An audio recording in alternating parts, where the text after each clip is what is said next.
Mutton রান্না ready হয়ে গেছে। আর আজকে বানাবো একটু মাটন বিরিয়ানি।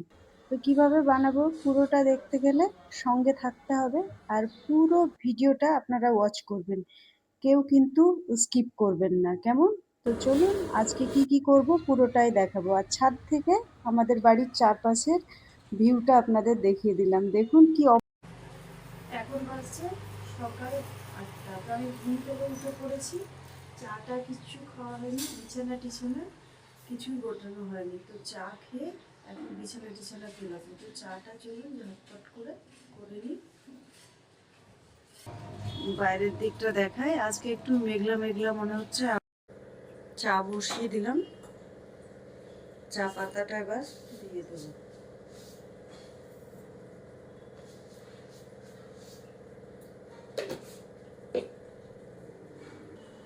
সকালবেলায় মুখটা ভীষণ ফোলা ফোলা লাগছে, আজকে রাত্রে ঘুমটাও ঠিকঠাক হয়নি। আর চা তো এদিকে শুরু হচ্ছে।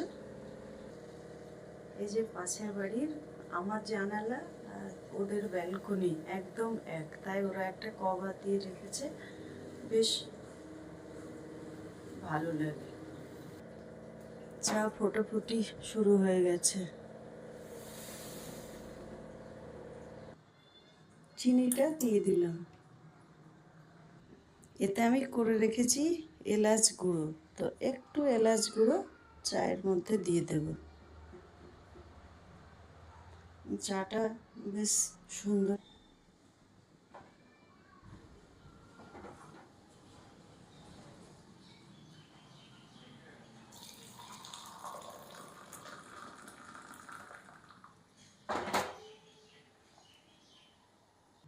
এটা ছেলেকে দিব।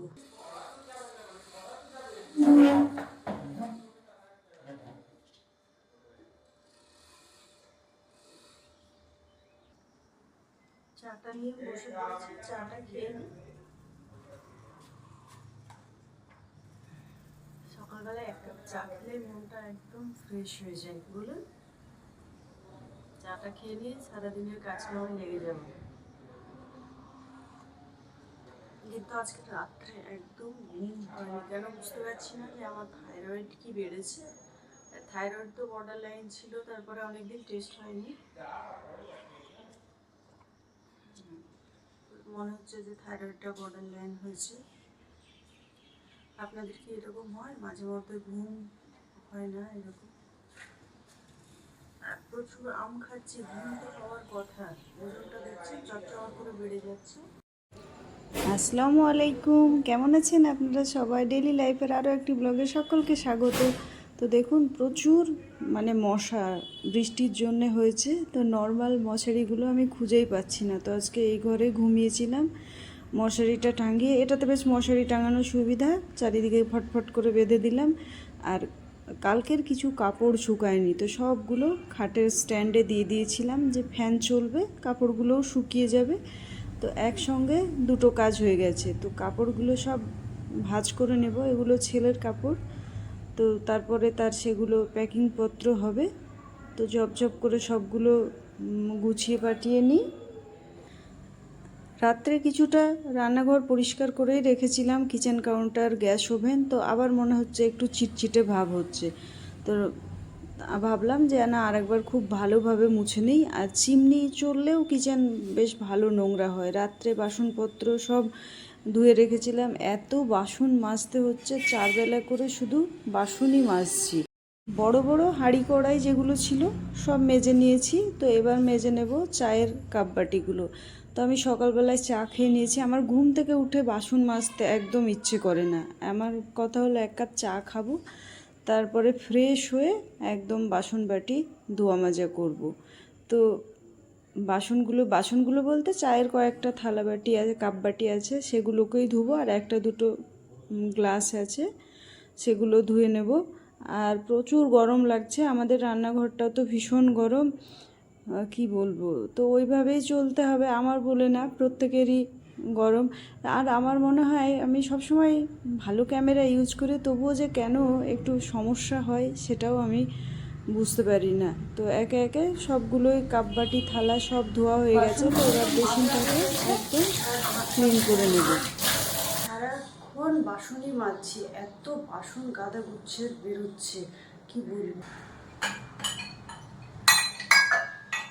এই বড় বড় বাসনগুলো হাঁড়ি কড়াই এগুলো গত রাত্রেই মেজে রেখেছিলাম, তো এখন গুছিয়ে না নিলে চিমনিও চালানো যাবে না। আর নর্মাল যদি রান্না করি তো তেলের ছিটে পড়ে বাসনগুলো আমার নষ্ট হয়ে যাবে। আর এমন একটা দিন নেই যে 4টে কড়াই বেরোচ্ছে না, এত বাসন বেরোয় আমার হাতে, এত বাসন। মনে হচ্ছে সারাদিন আমার জন্ম মনে হয় বাসন মাজার জন্যই হয়েছে। মানুষ কিন্তু আমরা দুটো, তবুও আমি বুঝতে পারি না যে কেন আমার কাছে এত থালাবাটি বাসন বাটি বেরিয়ে যায়। তো আজকে একটু মাটন বিরিয়ানি করব, তো সব রকমের মশলা নিয়ে নিয়েছি, ছাই জিরে যা যা লাগে সব। এবার মশলাটা আমি একটু ড্রাই রোস্ট করে নেব। মশলার মধ্যে নিয়েছি তেজপাতা, শাহি জিরে, লবঙ্গ, এলাচ, দারুচিনি। আর তো হালকা করে ড্রাই রোস্ট করে নিলাম। আর এইদিকে পেঁয়াজ কেটে নেব, মানে পেঁয়াজটা খুব সরু সরু করে কাটবো, এটাই মাটনে যাবে। এবং এইটারই যে পেঁয়াজ ফ্রাইটা করে নেব সেটা আবার এতে মানে মাটনে সাজানোর জন্যে দিয়ে দেবো। তো চলুন ঝটঝট করে পেঁয়াজটা কেটে নিই। আমি ছুরিতেও কাটতে পারি কিন্তু একটু সময় কম লাগে, তো একটু হাতে করে চাপ চাপ করে কেটে নেব। আর কত কাজ সংসারে। পেঁয়াজগুলো একদম সরু সরু করে কেটে নিয়েছি। তো এবার এই পেঁয়াজটাই ফ্রাই করে বিরিয়ানির জন্য রাখবো আর মাটনের জন্য দেবো। তো কড়াই গরম হয়ে গেছে, তো পেঁয়াজগুলো চলুন একদম গোল্ডেন ব্রাউন করে ফ্রাই করে নেব। তো মানে গোল্ডেন ব্রাউনের জন্য পেঁয়াজগুলো একটু সরু সরু করে কাটলে খুব পেঁয়াজ তো ভাজা হয়ে এসছে। তো একটা থালায় তুলে নেব, তাহলে পেঁয়াজটা কি একদম মুচমুচে হয়ে থাকবে। দিয়ে ছড়িয়ে দেবো গাদা গুচ্ছের করে, একটার উপরে একটা চাপিয়ে রাখবো না। কি সুন্দর দেখুন কালার এসছে পেঁয়াজের। আজ আমি এত বেরেস্তা বানাই কিন্তু আজকেরটা ভীষণ সুন্দর। আর একদম মশলাটা আমি এই দেখুন গুঁড়ো করে নিয়েছি পুরোটা, তো এতটা লাগবে না। আমি এখানে নর্মাল জোকার চালটাই নিয়েছি, 1 কিলো কিনে নিয়ে আসছে, তো পুরোটা তো নেব না, 750 গ্রাম মতো নেব।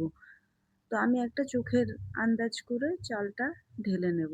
দিয়ে চালটাকে আমি 2 ঘন্টা ভিজিয়ে রাখবো। চাল যত ভিজিয়ে রাখবেন রাইসটা তত লম্বা লম্বা হবে। তো আমি ফিল্টারের জল দিয়েই চালটাকে ধোবো, নর্মাল জলে আয়রন থাকে, ভাতটা তখন হলুদ হলুদ হয়ে যাবে। ওই জন্য মাটনটাকে আমি রাত্রে ম্যারিনেট করে রেখে দিয়েছিলাম। হলুদ গুঁড়ো বাদ দিয়ে প্রত্যেকটা মশলা, আদা রসুন বাটা, ধনে গুঁড়ো, জিরে গুঁড়ো সব কিছু দিয়ে, টক দই দিয়ে ম্যারিনেট করে রেখেছি।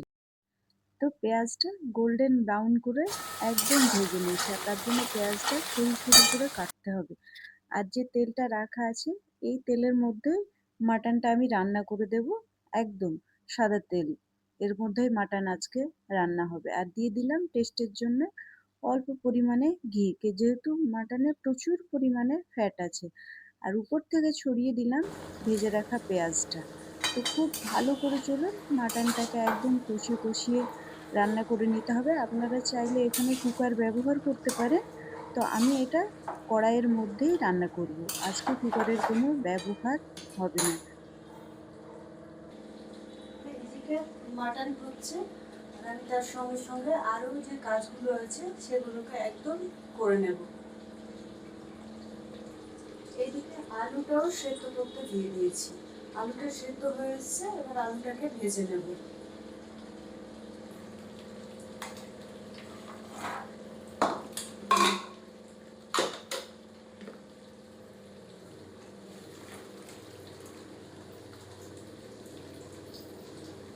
কড়াই তো বসিয়ে দিয়েছি, যে পেঁয়াজটাতে তেলটায় পেঁয়াজ বেরেস্তা করেছিলাম ওটাতেই আলুগুলো ভেজে নেব। আর আলু সেদ্ধ করার সময় একদম লবণ দিয়ে দিয়েছিলাম। একদিকে মাটন হচ্ছে আর এইদিকে একদম আলু ভাজা হচ্ছে, মাঝে মাটন নাড়তে থাকতে হবে।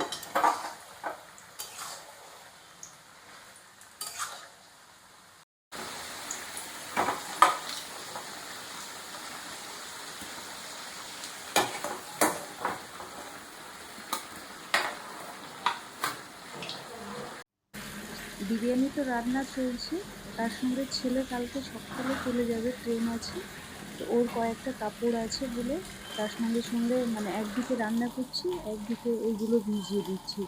আবহাওয়াটা যেহেতু মানে মেঘলা মেঘলা, তখন যদি আবার না শুকোয়, তো আমি ওই জন্য দেখলাম যে না, বিরিয়ানি একদিকে তো চলবে কাজটা, আর ওর কাপড়গুলোকে ভিজিয়ে রেখে দেবো, তাহলে ওর বাবা স্কুল থেকে এসে সেগুলো কেচে দিতে পারবে। না হলে তখন 2টো 3টে বেজে গেলে কাপড় না শুকালে আবার মানে সমস্যা হবে। আর যেহেতু ট্রেনের টাইম, এটা তো গাড়ি না যে 1 ঘন্টা লেটে বেরোতো। সারা দিনের মানে কি কাজ পুরোটাই আপনারা দেখুন, একটা টাইম রেস্ট হয় না, একদম 3টের সময় রেস্ট পাবো, তবু এগুলো আমি মানে কাচার সময়টা পাবো না। তার বাবা এসে কাচবে। আর কাজের মানুষ তো আমি সব সময় থাকি না বলে আমার 2 দিন করে রাখা থাকে, মানে শনিবার রবিবার আসবে। সে আসে পাশের বাড়িতে কাজ করতে, কিন্তু আসছে না, 2-3 বার ফোন করেছি, তো সে এলো না বলে আমি দেখলাম যে না বাবা, আর বারবার ডাকাও উচিত হবে না তাকে। রাইসটা রেডি করব বলে জলটা বসিয়ে দিলাম, জলে 2টো তেজপাতা দিয়ে জলটা একদম ঢাকা চাপা দিয়ে দিলাম, তাড়াতাড়ি ফুটে যাবে বলে। আর মাটনটা হয়ে এসছে, তো মাটনে আমি একটু কেওড়া ওয়াটার দিয়ে দেব, আর তার সঙ্গে দেব রোজ ওয়াটার। এটা কিন্তু ফুডিজের, আপনারা এটা ব্যবহার করতে পারেন, ভীষণ সুন্দর। মাটন রান্না একদম কমপ্লিট হয়ে গেছে, তো আর একটু উপর নিচ করে নেড়ে দিতে হবে যেন তলায় লেগে না যায়। আর মাটনে তার সঙ্গে দেব বিরিয়ানির জন্য যে গরম মশলাটা করে রেখেছিলাম, সেটাই একদম 1 চামচ দিয়ে দেব। জলটা একদম ফুটে গেছে, টকবক করে ফুটবে। আমি এখানে এলাচ দিইনি, তার কারণ হচ্ছে মুখে পড়লে ভালো লাগে না। আর আমি দিলাম ভিনিগার আর সাদা তেল। সাদা তেল আপনার ভাতটা একটার সঙ্গে একটা, রাইসটা লেগে যাবে না। আর ভিনিগারটা চাল ভাঙতে দেবে না। সবসময় দেখবেন অনেক সময় ইন্ডিয়া গেট কিংবা অন্যান্য চাল রান্না করলে ভেঙে যায়, তো ভিনিগার। এদিকে বিরিয়ানি কিন্তু আমার রান্না চলছে, তো তার সঙ্গে সঙ্গে আমি দেখলাম যে 12টা বেজে গেছে, ঘরগুলোও টুকটাক করে মুছে নিই। বেড কিন্তু একবার গুছিয়েছিলাম, ছেলে থাকলে একটু কাজের চাপটা বেশি হয়ে যায়, তাই ভাবছি আর বেড গুছাবো না, যা হবে একদম পরে দেখা যাবে। আর ঘর মুছতে গিয়ে আমার যে ওয়াইপারে করে ঘর মুছতাম, ওটা নষ্ট হয়ে গেছে, তো সেই জন্য একদম গেঞ্জি ছেঁড়া দিয়ে, এই যে গেঞ্জি ছেঁড়া দিয়ে ঘর মুছছি। ঝটপট করে ঘরটা মুছে নিই, আজকে আবার শুক্রবার। তো চলুন ঘর থেকে, এই যে বেডরুম থেকে বাইরের ভিউটা একটু দেখিয়ে দিলাম। রাইসটা একদম রেডি হয়ে গেছে, তো চলুন দেখি। হ্যাঁ, একদম কমপ্লিট রেডি হয়েছে, আর কি সুন্দর একটা একটা রাইস হয়েছে, লবণটাও পারফেক্ট আছে। আমি পুরোপুরি চেক করে নিলাম। তো এবার স্ট্রেনারের সাহায্যে রাইসটা ছেঁকে নিই, যেহেতু বেশি রাইস, তো 2-3 বার লাগবে ছাঁকতে। মাটন রান্নাটা তো হয়ে গেছে, তো এবার মাটনটাকে হাঁড়ির মধ্যে সেট করে নেব। আমি এই হাঁড়িটাতেই বিরিয়ানি সেট করি, যেহেতু এই হাঁড়িটার মুখটা বেশ চওড়া আছে, বিরিয়ানি খোলাটা খুব মানে ভালো মতো হয়, এবং তার দমে লাগানোটাও খুব সুন্দর হয়। তো দেখুন মাটনে প্রচুর ফ্যাট ছেড়েছে, আমি কিন্তু ওই মাটনের তেলটা বিরিয়ানির মধ্যে একদমই ব্যবহার করব না। এইভাবে একটা লেয়ার মাটন দিব, তার উপরে একটা লেয়ার রাইস, এইভাবে 3টে লেয়ার যথেষ্ট হয়ে যাবে। তো রাইস তো দিয়ে দিলাম, এবার দিয়ে দেব উপর থেকে আলু, মাটন, পেঁয়াজ যেটা বেরেস্তা করে রেখেছিলাম সেটা। তো এই যে আলুগুলো দিয়ে 3টে 3টে করে দেবো, আলু খুব একটা বেশি নেই, 3টে করেই যথেষ্ট। আর তার সঙ্গে একটু ছড়িয়ে দেব একদম ভাজা পেঁয়াজগুলো। তারপরে আবারও কিছুটা মাটন দিব, এইভাবে 3টে 4টে লেয়ারে সেট করব। আর যে মশলাটা করে রেখেছিলাম সেটা এইভাবে ছড়িয়ে দিলাম, আপনারা চাইলে রাইসে মিক্সড করে নিতে পারেন, ওটাতেও কোনো অসুবিধা নাই। তো একদম বিরিয়ানি সেট হয়ে গেছে, আর উপর থেকে একটু পেঁয়াজটা ছড়িয়ে দেব, আর দিয়ে দেব বিরিয়ানি এসেন্স। এই কৌটোটায় অল্প একটু ছিল, তো নষ্ট করব, দিয়ে দিলাম। আর তার সঙ্গে আরও একটু বিরিয়ানি এসেন্স দিয়ে দিলাম। এখানে দিয়ে দিলাম কিছুটা ফুড কালার, আপনারা জাফরান ইউজ করবেন, আমার কাছে ছিল না বলে আমি ফুড কালারটাই ব্যবহার করলাম। আর 1 গ্লাস গরম দুধ। দুধটা হচ্ছে ভাত আপনি যখন দমে বসাবেন তখন সফট করবে। আর উপর থেকে ছড়িয়ে দেব হালকা করে ঘি। খুব বেশি ঘি দেব না, যেহেতু গরমের সময় খুব রিচ করার দরকার নেই।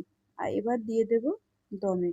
গ্যাস অন করে দিলাম, একটা এই যে টুটা ফুটা তাওয়া বসিয়ে দিলাম, তাওয়ার উপরে এবার হাঁড়িটা দিয়ে দেবো, তাহলে হিটটা চারিদিকে অ্যাবজর্ব হবে। ওটা লোহার তাওয়া হলে আরও মানে ভালো হয়। তো একটা ঢাকনা বন্ধ করে এখন আমি 20 মিনিট রেখে দিলাম। তো 20 মিনিট পরে দেখি দম কেমন হয়েছে। হ্যাঁ, এই যে দেখুন খুব সুন্দর একদম দম উঠে গেছে। তো আর 5 মিনিট আমি লো ফ্লেমে করে রেখে দেব। তো দেখুন বিরিয়ানি কেমন হয়েছে। খুব সুন্দর হয়েছে, একদম ঝরঝরে। আপনারাও এইভাবে মানে মাটন বিরিয়ানি ট্রাই করতে পারেন, এটা ভীষণ টেস্টি হয়। তো এবার তো স্নান ধান হয়ে গেছে, খাওয়া দাওয়ার পালা। তো চলুন 3 জনে মিলে একদম খেয়ে নেব। তো একে একে খুলে খাওয়া দাওয়া একদম কমপ্লিট হয়ে গেছে। তো এবার একটু রেস্ট নিব। এখন বাজছে বিকেল 5টা। তো আমি ছাদে চলে এসেছি আর হাতে করে নিয়ে এসেছি কয়েকটা জাম। তো একটু জাম খাবো, তারপরে ছাদে বসবো। বসার পরে ছাদে অনেক কাপড় আছে, সেগুলো তুলে নিয়ে মানে নিচে যাব।